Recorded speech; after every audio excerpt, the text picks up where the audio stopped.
Hey, what's going on Facebook? And what's happening, all you YouTubers who are going to be seeing this a little bit later.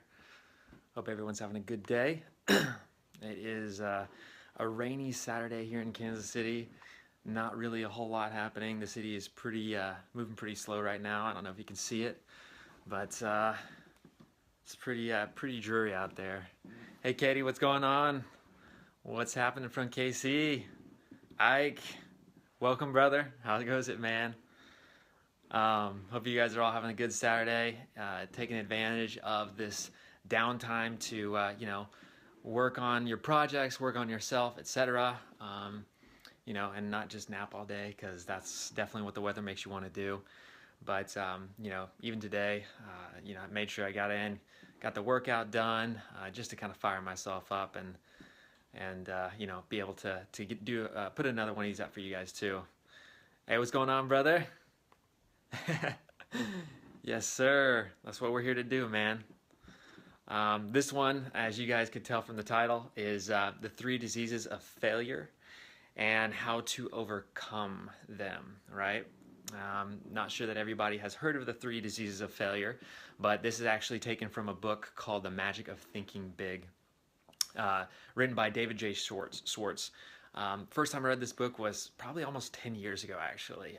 I was actually within a company, and they promoted this book pretty hard. And so, if there's that many people talking about it, I decided, might as well, read a book, even though I was done, with school. I thought I had, was done with the books a long time ago. But, I decided to jump into this book. And honestly, it's been one of the biggest it made it the biggest impact out of most of the books that I've read in my life. Maybe it's just because I read it at the right time. Maybe it's because of the message, but I think you guys will find a lot of value in it too. So, hey Karen, how are you doing? Hope you're having a nice Saturday out there. Dev, I see you. What's happening, man? So, as I mentioned, this is taken from the book, The Magic of Thinking Big. If you have not read it, jump on it. In the last 10 years or so, I've picked this book up and read it all the way through at least 3, maybe 4 times. And I have it on audio too, so I've listened to it on audio a couple times as well. So every time you go back to it, it's kind of like a good movie. You just pick up things that you didn't catch the first time. So yes, sir. It's close, man. It is definitely close, Zach. But I'll jump right into it so you guys can actually see what these are. But actually, the number 1 diseases, right? A failure. The number 1 is excusitis, right? And as you guys can imagine, that is the excessive use of excuses for not accomplishing your goals or not chasing your dreams. So, so many people fall into this trap, right? I know friends from high school. I know, older folks who literally have made up the excuse, not to do things in life, not to chase their dreams and goals, etc. Just from flat out excuses, right? The reasons why they can't, some of the excuses they talk about in the book is, I would, but my health just isn't where it should be, and that's excuses that you can apply to anything, whether they're, is in the business world or, maybe that's, keeping you from going in, getting a workout in at the gym. My health is just not good enough. I'm not ready for that yet. Next excuse is, I would, but I'm just not smart enough, I didn't go to college, I didn't get a degree, so there's just no way I could go and start a business, which, by the way, I never got a degree, so that's complete baloney. So never allow, intelligence to be an excuse for you. Oh my goodness, man. There's so many people out there with very minimal knowledge, right?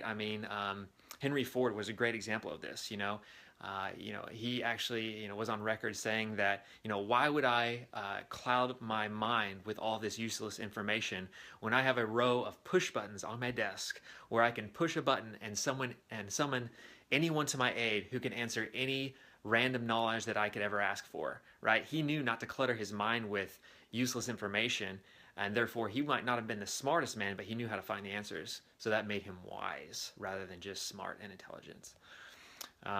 Just got the 10% notification on the phone, guys, so I'm going to have to hustle this up. Not sure how long the iPhone's going to last, but next one is age, right? The excuse of age, I'm too old to to go looking for another mate. I'm too old to start a business, or I'm too young, no one's ever going to take me serious. How could I do that when I'm only 16 years old? Well, I got news for you. There's 16-year-olds on YouTube who have their own channels. They're making six figures plus a year just by literally, talking about their story, sharing information. We are in the information age. And there's little girls who are like 12 years old opening toys, and they make enough through ad dollars to make over six figures a year. So, I mean, to say that age is an excuse is just, it's invalid, right? It's not accepted. And so if you're using age as an excuse, get over yourself and get over your age, because it's not accepted. The next one is, well, I would do that, but that's just not me. I'm not that kind of person. I'm not lucky enough to do something like that. Well, how come it never happens to me, right? It's just the excuse of, now I'm never in the right place at the right time. I never get presented with the opportunities like you do. I hear that one a lot, actually. Well, Drew, you get presented with so many opportunities, and you're in the right place at the right time. No, no, no, no. As Rob Dyrdek says, make your own luck, right? It seems to me that the harder I work, the more luck I happen to receive, right? And so the more you put yourself out there, the more you get out of your comfort zone, the more those opportunities will be presented to you. So get out of your comfort zone. You are just as lucky or unlucky as you think you are. So don't let that hold you back. And when you're making these excuses, what that does is it actually automatically sends your brain into this mode of compounding excuses, right? You come up with one, and then before you know it, you've got a laundry list of excuses, that you can throw out there at any point in time. The reasons why you can't do it, the why you're too old, too young, etc. And then it actually starts wiring your brain to come up with even bigger and better excuses the next time. So what you need to do is you need to recognize those excuses. Whenever you're wanting to try something new, do something else with your life, etc. But you have that negative voice that is always telling you no, you can't do it because of this reason.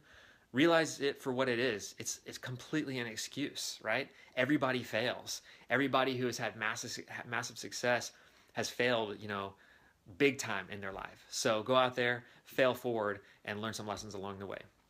Number two, and I gotta rush through this because, like I said, I'm probably at like 6% now. Detailitis, right? Detailitis is excuse number two. I don't know if you guys might suffer from this one, but I definitely know I've been there before. You kind of get into this mode where, you want to, accomplish a goal or start a business or whatever it may be, but you get so distracted and so preoccupied by all the details that go into it rather than just starting that it slows you down and it never happens, right? I know many people personally who have had this issue in life, and it's really kept them from their full potential because all they keep doing is putting plans in place, and typically that's just a side effect of fear, right? They're scared to actually launch. They get all of the launch plans in place, but they actually never press the button. And so, my challenge to you guys is, if you find yourself in that situation, just start, right? Start now. You're going to fail along the way, but understand that. All right, looks like we're back, y'all. Had a bad connection there, probably because of my Wi-Fi. I think I have better service when I'm just on the LTE network. But so most people, like I said, they run into all the details and have issues with that strictly because they are fearful of failing. So don't allow that to be an excuse for you. Push it out of the way. Get over your fear. And as I talk about in my ebook, take action. Just take action. When you take action, then all that stuff moves out of the way. Sometimes you just have to, grin and bear it, and just say screw it, just do it, because it's never going to be the right time. So don't make up the excuse. Don't create too many details. Don't overcomplicate in your head. Just do it. So number three, and then I'm gonna have to jump off here before my phone drops out, and I'm gonna see if I can jump off of Wi-Fi here. Maybe. There is the third disease of failure is procrastination, right? I'm sure you guys knew that one was coming.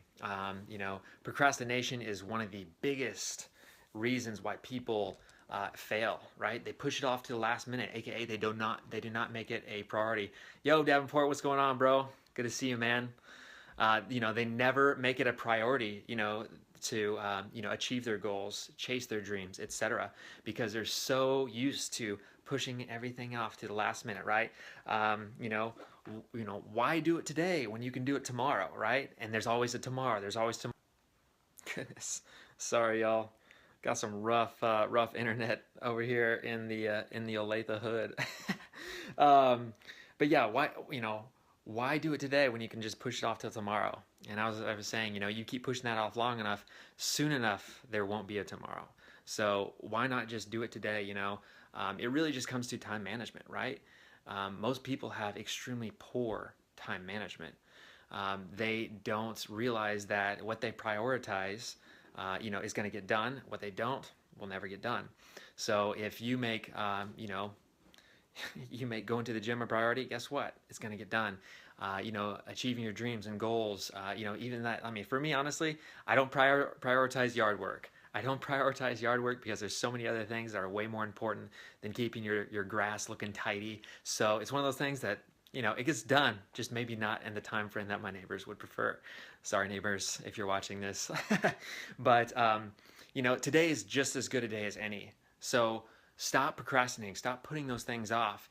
One day you're going to be, 60, 70 years old. You're going to look back at your life and, you're only going to regret the chances you didn't take. And, I know I've said that in another video before, but it's so, so true. So stop procrastinating, get it done today, start today. And it doesn't mean you have to finish a project, right? Bite-sized chunks, that's what it's all about. How do you eat an elephant? One bite at a time. So slow down to speed up, just start, and the rest will fall into place. Yo, Rolando, what's going on, man? Let's connect, man. So yeah, it really comes down to just do it, right? Do it now, do it today. Stop making excuses. Don't fret so much about the details, and stop procrastinating.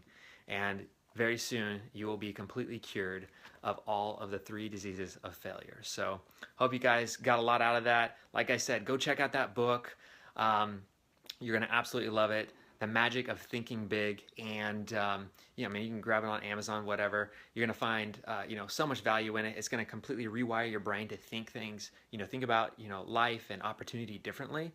And like I said, that was one of the best books I read about 10 years ago when I first started my entrepreneur journey. So I know it's gonna help you guys out too. So thanks so much. If you found value in this, drop a comment below. I really appreciate seeing those guys big time.